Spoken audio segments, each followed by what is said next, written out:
রাধে রাধে বন্ধুরা, কেমন আছো? আশা করি সবাই ভালো আছো। আমি একটা ফল দেখাচ্ছি, বলো তো এই ফলটার নাম কি? এই দেখো, একদম নতুন ফল, জানি না তোমরা আগে দেখেছো কি না। এই ফলটার নাম বলো যদি কেউ জেনে থাকো। এর দানা দেখাচ্ছি, এই দেখো এর দানা।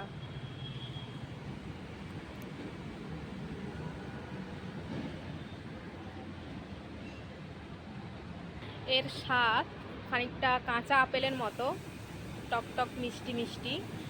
খুব একটা টক নয়, খুব একটা মিষ্টি নয়, মানে আনারসি টাইপের। খেতে খুব ভালো লাগে। যদি কেউ এর নাম জেনে থাকো তো আমাকে একটু বলবে। দেখতেও একদম আপেলের মতো, দেখো কাঁচা আপেল যেমন দেখতে লাগে পুরো সেই রকম দেখতে। আমি তো প্রথমে এটাকে আপেল ভেবেছিলাম, কিন্তু তারপরে দোকানদার বললো না না, এটা আপেল নয়,